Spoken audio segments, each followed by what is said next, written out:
Chapter 35. Listen, Think, Solve. When the master governs, the people are hardly aware that he or she exists. Next best is a leader who is loved. The next one is who is feared. The worst leader is one who is despised. If you don't trust people, you make them untrustworthy. The master doesn't talk, he acts. When his work is done, the people will say, "Amazing, we did it all by ourselves," said Bolin Yukdeku. Someday when it's all said and done, I hope the company looks back to see how I secretly showed up. They'll never know what one man could sacrifice to expand human possibility, and only now it seems that the corporations, along with the rest of the world, are catching up. When I look to the businessmen and women, there is something unique I learned. Underneath the years of hard work, I saw the people's devotion, knowledge, and discipline that was related to what they earn. Like the businessmen and women, be it firefighters, policemen, army, or great athletes, these places are full of good men and women, but as it relates to the masculine, these men have found a place to remain calm and rest in upon entering or dealing with vital or stressful situations. Be it a businessman with a pissed or threatening client, or a soldier running into battle, there is a space of calmness to rest in during extreme stress that could be thought of like a horse's saddle. Now this does not matter your religion or creed. It is a stoic teaching of masculinity that can help set all beings free. There is a space in between emotion and action, the place after feelings arise but before you vocalize, the gap where your mind forms a choice, and in between that gap you can adjust the attitude and narrative that flows from your voice. The great businessmen and women rest in this gap. This is what makes them stoic. Same with soldiers and brave men who give up their life to protect others, for this action is angelic and heroic. The soldiers know this gap well, but it comes at a price. There is an overwhelming force when the emotions rise like a high tide. The body and mind react differently, but the beauty of this gap is that there's no need to hang on. It could be like a zone or a flow. Everything might move in a certain feeling, like slow-mo. Was time a bit longer, or was it drawn out? Why, there's a certain freedom knowing there's a path of spaciousness that can find the best route. So often people are intrigued with words. They've waited until they've heard it before, or until they can believe what they've observed. But we shouldn't dare cling, because then our intuition might not be heard. To grasp at emotions, or to try to force them into place, becomes a bullying or aggressive quality, like we're building walls to protect our own individual place. But it's everyone's space. The earth is its own, for all humans will someday be dead, and once that happens, there is nothing we'll own. Nothing to hold on to, but there is something here it wants us to know. A journey through life and into this gap where we rest with emotions, and this is a death where we release from our skin, body, and bones. Is this death, or is this a new life? The moment we pause at the end of the breath is the moment of spaciousness, which is like a light in a dark night. This gap is like a saddle, and this saddle is like your throne. If we fight our emotions, a storm will spread, and sometimes we get angry once we forget we've lost track of the wheel spinning in our heads. Come back to the gap. Let the awareness rest in the saddle where the journey goes on. No beginning, no end, no right or wrong. The most conscious way to meet this gap is to face it head on, and when something difficult arises, you notice where the wheel of the mind begins, and listen while the mind stream uses all kinds of tricky disguises. That gap is where you go when you don't know. That gap is the center of where the wheel revolves. Do you see how there is a cycle within life? But there is a way out, and so it goes. Listen, think, solve. This mantra I learned in automation and it's not quite Zen, but it's a good starting point for the future of our planet to guide the great leaders and business women and men.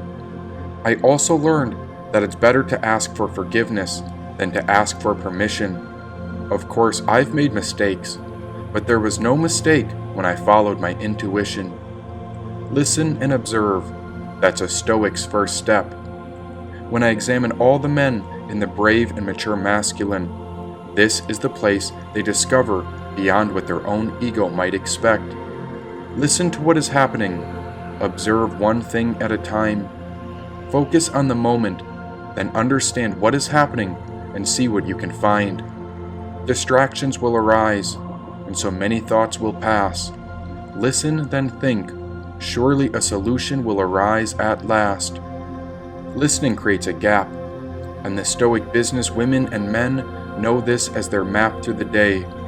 This is a path where intelligent decisions must be made, and so they know a choice will become the way. It stems from how we rise, which is based upon how we listen, think, and act. Of course, the mind can get vicious when stressed, as if it often feels trapped. But there is a gap, and this gap is a great map. You must make the choice to rest in the gap, and so this spaciousness becomes the path. As soon as we react, a new situation appears. Fight or flight, view it as hope or fear. But as soon as you cling to a side, then the ego already set its trap. A rambling in the mind might tell you what to do, but now the ego holds the map. Find comfort in the stillness and silence. Remember in that moment all is okay, for this is the moment of the rising sun, that morning star's bright luminous day. Oh, I've listened to the Stoic businessmen, and I know what they say. Listen, think, solve. And the only other thing I'd add is breathe, practice, yoga, meditate, and pray. For that gap is the way out of suffering's trap, the way out of anger. In that gap we choose how to see life, and we even choose to consider who is beyond the thinker. For a mind will ramble. As we listen, we notice a range of thoughts from fear to hope speaking. Then as we may begin grasping for answers and attaching to outcomes, we forget that the intensity arises from our ego peaking. If you can catch yourself, then you can rest in that gap and relax. Focus the awareness on one thing in front of you, and just like that, you're out of ego's trap. Back in control, the awareness guides your focus. This place is worth more than gold and money, and it's not magic or hocus pocus. Now imagine if you found the treasure in the universe. Then an intruder came in and put a knife to your neck. He says he's going to kill you if you don't abandon the treasure, and this gap is how you react. All the treasure is yours, but there's no way you'll live to carry it with you to tomorrow. But if you stay calm, you'll find that gap and make a new map, into the wildness, away from the grasping and attaching. Maybe a king or pirate would die for that treasure, but this gap is the awareness that knows all material things are in passing. Nothing is permanent, not really something we love to be told. Why, I might be a young fool, but I've observed enough to see how everyone grows old. That gap can appear like focus. It can be like a zone. It is like the soil of a fresh garden where new flowers are grown. But if we're not careful, the ego will destroy this soil. It'll cut down all the trees, pave it with concrete, and there the gap is spoiled. Ego wants more. It's never content as we are, always focused on outcomes in the future, but the future is oh so far. Now a real Tibetan teacher never teaches you to meditate until you've corrected irrational egoism, because you'll create an ego space where you shut down your analytical insight and shift the reality you live in. So how do you greet the day and remain calm under pressure? Be it a lawyer or a doctor, a street sweeper or a king, the mature masculine can't afford to react to triggers and stressors, because he knows that the ego's motive is trying to steal the treasure. If we find that gap, we learn to absorb emotions and release them in healing ways. Then a youthful quality will emerge, and this can change the course of history, starting with the sunrise today. For there's nothing at risk with this practice.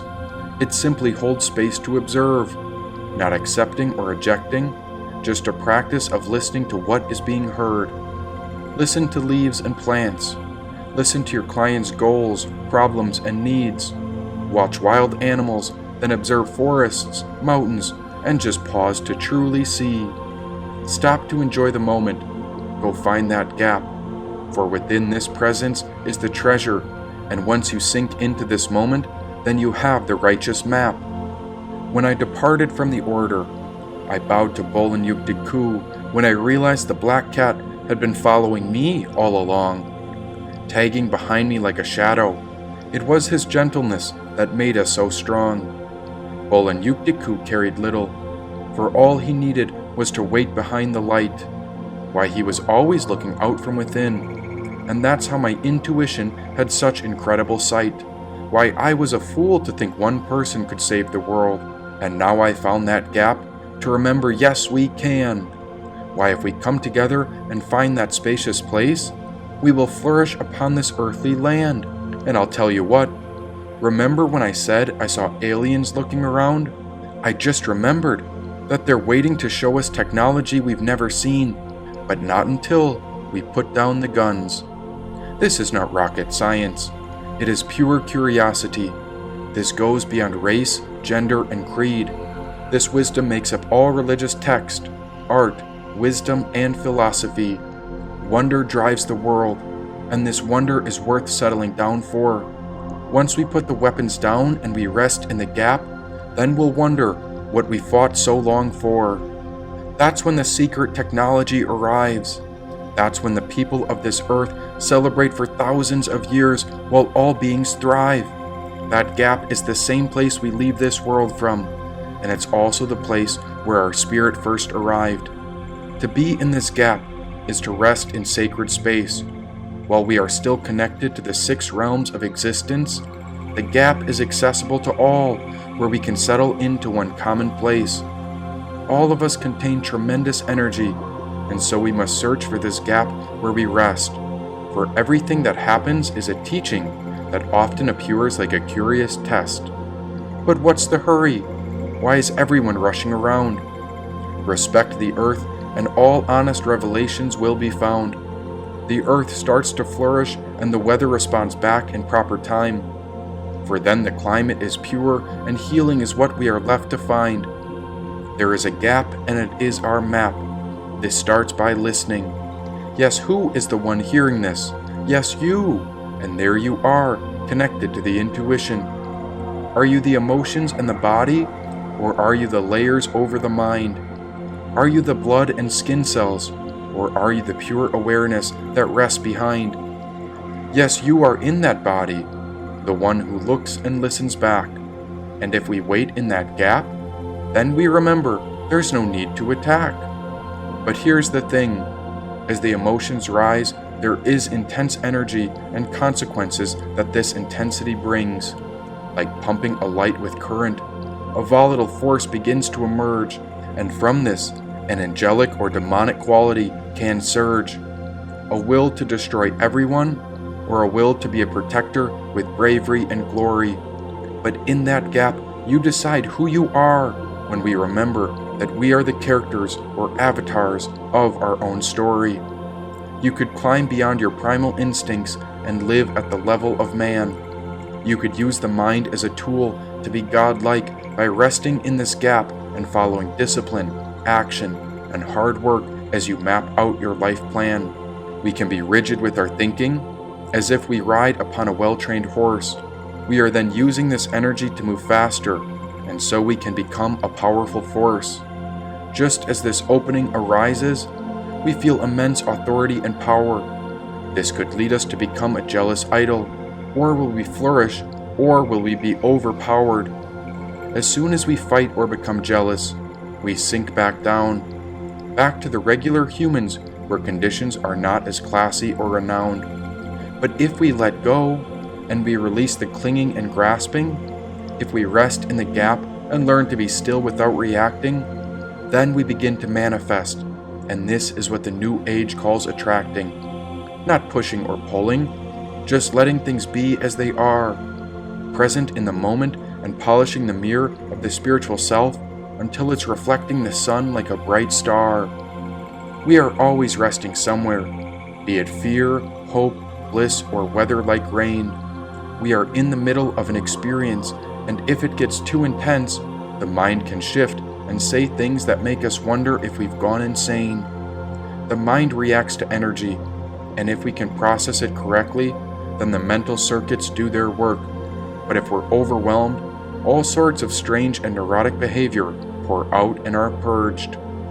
Whenever that happens to me, chances are I'll stumble upon a suicidal thought.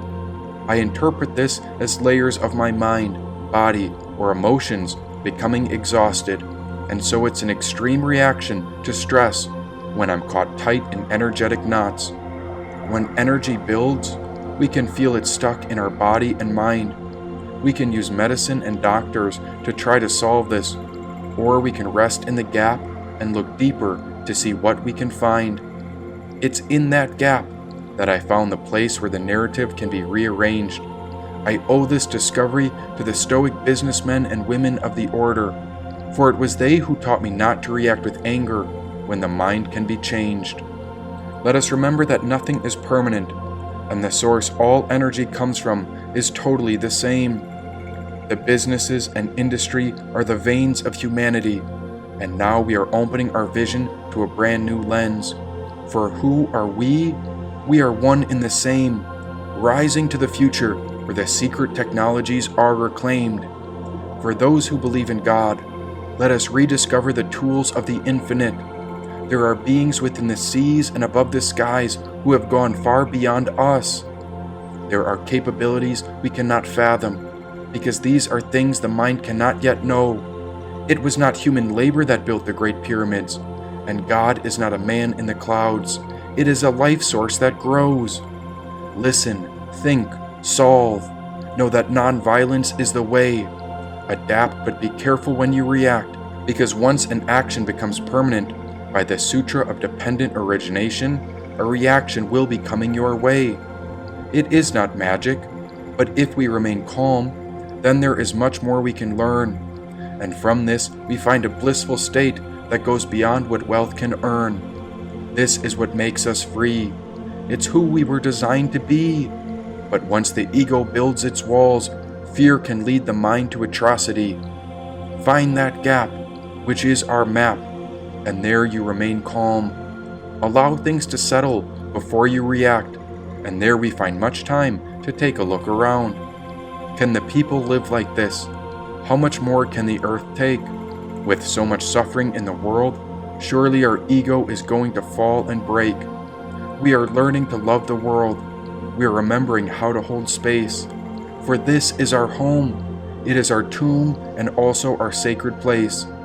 Once we settle upon the earth, we live in a blissful state, for the secret technologies will be delivered, and we will have changed the future's fate.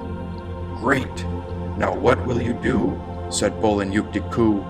I sat under the angel oak, and there I looked down at the dirt in front of my knees. The wind pulled at the leaves, but the four directions did not yet seem to be free. Oh, but there in its place, I noticed a strange root I had only just found. Was this a sign from nature? Why, this root stretched into the shape of a king's crown buried within this ground. Now I realize I cannot save this world, for no man should depend upon me.